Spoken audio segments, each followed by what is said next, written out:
Number 1 channel के number 1 show में आज बात यूक्रेन को लेकर बहुत बड़ी साजिश की। पुतिन ने 3 दिन में 3 ऐसे बड़े ऑर्डर दिए हैं जो यूक्रेन को लेकर घुटने पर बैठने को मजबूर कर देगा।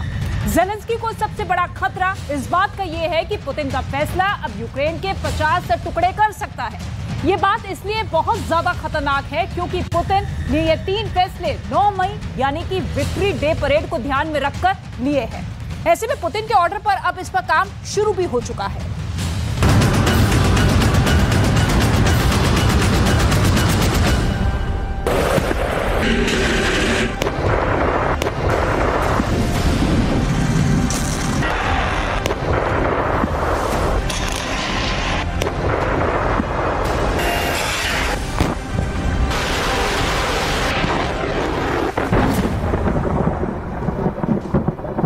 पुतिन ने पहला ऑर्डर दिया और रक्षा मंत्री सर्गेई शोइगु ने 5-10 नहीं बल्कि 50 जनरल्स को मीटिंग के लिए बुला लिया।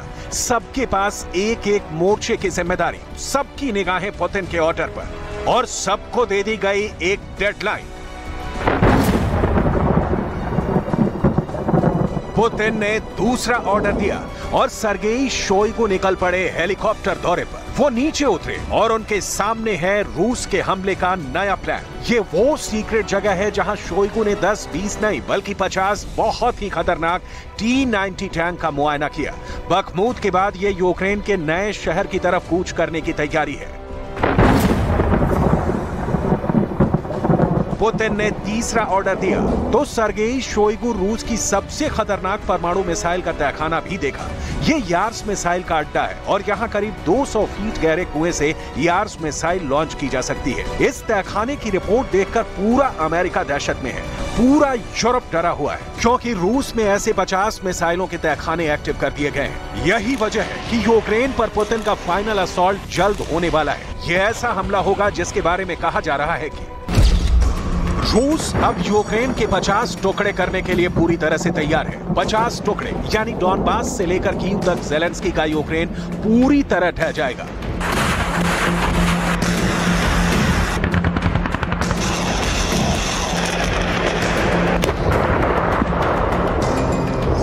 ऐसा इसलिए क्योंकि रूस अब बखमूत को जीतने के साथ पूरी फायर पावर दिखाना चाहता है। विक्ट्री डे परेड पर पुतिन का ऐलान यूक्रेन युद्ध का भविष्य तय करेगा और इसका बड़ा दारोमदार सर्गेई शोइगु पर है। अगर रूस मई 2023 में युद्ध जीत जाता है तो इस जीत का ताज ये शख्स पहनेगा। लेकिन अगर रूस मई 2023 में युद्ध हार जाता है तो करारी शिकस्त का जिम्मेदार भी यही शख्स होगा।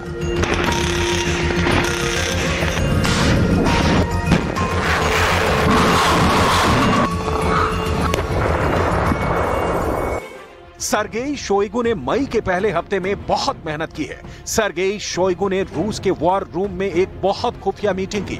इस मीटिंग में रूस के 50 टॉप जनरल्स बुलाए गए और उनमें युद्ध की रिपोर्ट लेने के साथ आगे की रणनीति पर बात हुई। वॉर रूम में सामने 50 जनरल बैठकर एक एक बात सुनते रहे और बड़ी स्क्रीन पर भी यूक्रेन में बैठे 50 जनरल तमाम कमांडर्स को अपनी रिपोर्ट देते रहे। और फिर सबसे अहम बात हथियारों की सप्लाई पर आई तो सबको पुतिन का ऑर्डर बताया गया जिसमें रूस की फोर्स के लिए अब मिसाइल का उत्पादन 2 गुना करने को कहा गया है। Выполняет государственный оборонный заказ в установленные сроки.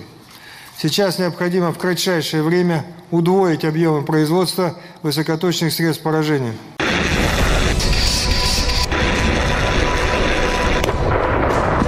पुतिन ने तय कर लिया है कि अब वो सिर्फ डॉनबास में तबाही नहीं मचाएंगे बल्कि ज़ेलेंस्की को घुटने पर लाने के लिए अब वो उस शहर को बखमूत बना देंगे जहां ज़ेलेंस्की अब तक पुतिन से रहम की उम्मीद करते रहे हैं। पुतिन का फोकस अब बहुत साफ है।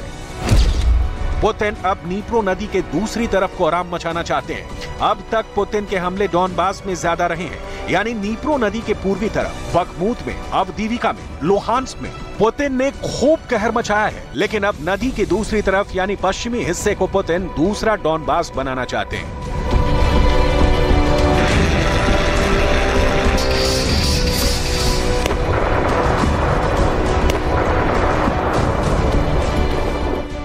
इस वक्त यूक्रेन को लेकर पुतिन ने अपनी डिक्शनरी में रहम वाला शब्द मिटा दिया है और अब वो यूक्रेन को सिर्फ पैर रगड़ते हुए देखना चाहते हैं। वो चाहते हैं कि ज़ेलेंस्की सरेंडर कर दे, लेकिन क्या ऐसा होगा? क्योंकि ज़ेलेंस्की के इरादे कुछ बता रही हैं। ज़ेलेंस्की ने राजधानी कीव में इन्फेंट्री डे मनाया है। ज़ेलेंस्की ने अपनी फौज की बहादुरी के किस्से सुनाए। ज़ेलेंस्की ने बताया कि वो अपनी एक इंच जमीन रूस से वापस लेंगे। ज़ेलेंस्की ने यह सेरेमनी ऐसे वक्त में मनाने का ऑर्डर किया जब पुतिन की मिसाइल और ड्रोन कब कीव पर हमला बोल दें, किसी को नहीं मालूम। ज़ेलेंस्की ऐसे इवेंट टीवी के लिए करते हैं, अपनी फौज का हौसला कायम रखने के लिए करते हैं, जबकि डॉनबास का बड़ा हिस्सा उनके कब्जे से छूट चुका है।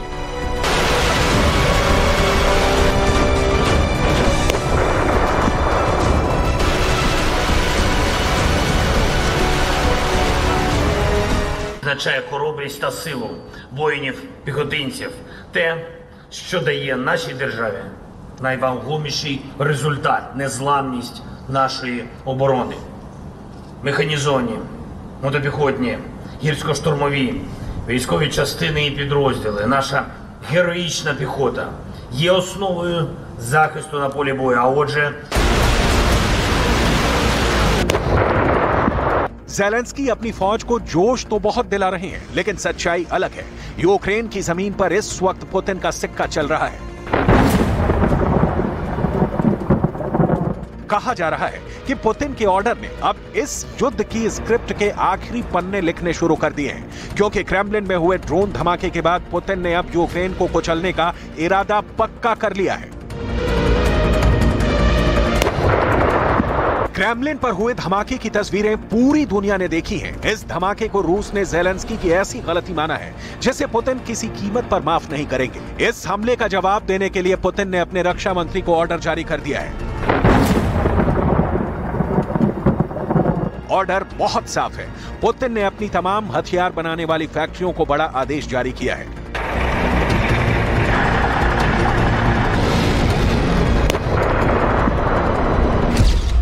पुतिन ने मिसाइल उत्पादन डबल करने को कहा है। पुतिन ने टैंक बनाने का काम 24 घंटे करने के लिए कहा है। पुतिन ने 2022 के मुकाबले 2023 में 7 गुना ज्यादा हथियार बनाने के लिए कहा है। Группировок войск в ходе спецоперации во многом зависит от своевременного пополнения запасов вооружения, военной техники и средств поражения. Руководством страны перед оборонным предприятием поставлена задача в сжатые сроки увеличить темпы и объемы производства.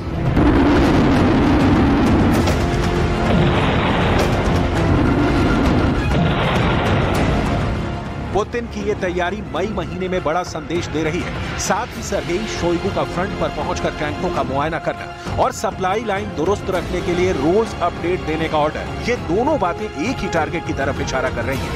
पुतिन बहुत जल्दबाजी में नजर आ रहे हैं, इसलिए कह सकते हैं पुतिन मई 2023 में ही ये युद्ध खत्म करना चाहते हैं। पुतिन किसी भी कीमत पर इस युद्ध को जीतना चाहते हैं, लेकिन क्या ऐसा मुमकिन है?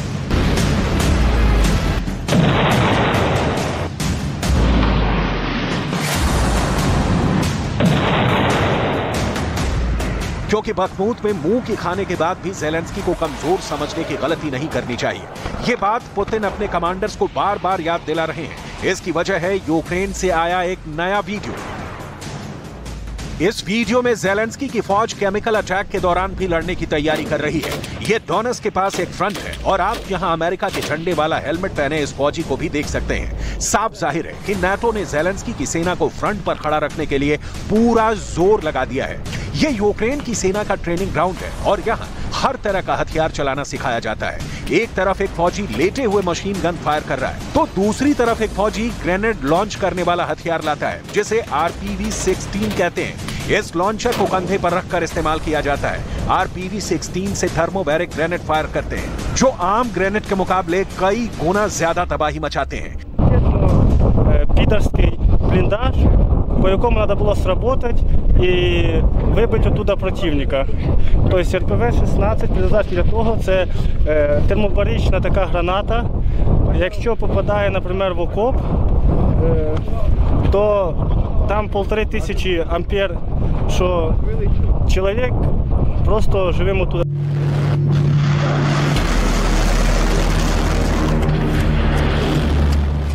इसका मतलब साफ है कि ज़ेलेंस्की बखमूत में मिली हार के बाद और बड़ी तैयारी के साथ रूस का मुकाबला करने के लिए तैयार है। फिर चाहे केमिकल अटैक ही क्यों ना हो, ज़ेलेंस्की की फौज बहुत खतरनाक दौर की लड़ाई के लिए खुद को दिमागी रूप से लैस कर चुकी है।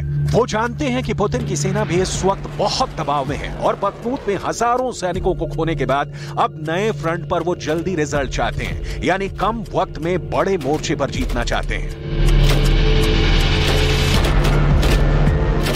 В ситуації повномасштабного вторгнення є постійна загроза хімічної радіаційної атаки з боку ворога. І тому ми доводимо до автоматизму наші навики з виявлення отруйних речовин і підвищення радіаційного фону.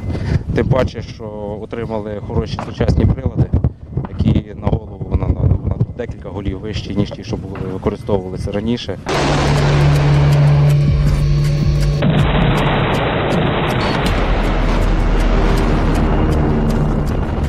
यूक्रेन की सेना की तमाम तैयारियों के बारे में रूस को लगातार अपडेट किया जा रहा है। ये बखमूत का उत्तरी इलाका है जहां यूक्रेन की फौज कुछ हिस्सों में अब भी टक्कर दे रही है। यूक्रेन की फौज यहां जो तोप फायर कर रही है वो सोवियत दौर की D-30 तोप है। 122 मिलीमीटर का गोला दागने वाली ये तोप 20 किलोमीटर दूर बैठे दुश्मन को भी निशाना बना सकती है। इसलिए बखमूत के मोर्चे पर रूस की लापरवाही बना बनाया खेल बिगाड़ सकती है, क्योंकि वैगनर पहले ही बखमूत छोड़ने का ऐलान कर चुका है, क्योंकि उसके पास गोला बारूद खत्म हो चुका है। यूक्रेन का रक्षा मंत्रालय भी अब वैगनर का मुद्दा उठा रहा है। ज़ेलेंस्की का भी मानना है कि पुतिन ने बखमूत में वैगनर को धोखा दे दिया है। रिपोर्ट है कि वैगनर चीफ सर्गेई शोइगु और रूस के army chief general Valery Gerasimov से बहुत नाराज है। उसका कहना है कि इन दोनों की वजह से बखमूत में गोले बारूद की सप्लाई वक्त पर नहीं हुई और उसके हजारों लड़ाके मारे गए।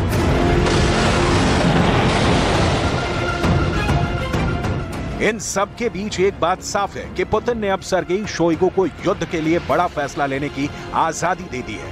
पुतिन के रक्षा मंत्री बहुत ज्यादा एक्टिव है और खुला हाथ मिलने के बाद उनके दौरों ने यह साफ कर दिया है कि यूक्रेन में आगे मिलने वाली कामयाबी पर उन्हीं की छाप होगी। और अगर पुतिन को खेरसौन जैसे झटके कहीं लगते हैं तो इसके लिए भी सर्गेई शोइगु जिम्मेदार कहलाए जाएंगे। दरअसल पुतिन जब किसी पर भरोसा करते हैं तो हद से ज्यादा करते हैं, और वो जब किसी को बर्बाद करते हैं तो उसे कहीं का नहीं छोड़ते।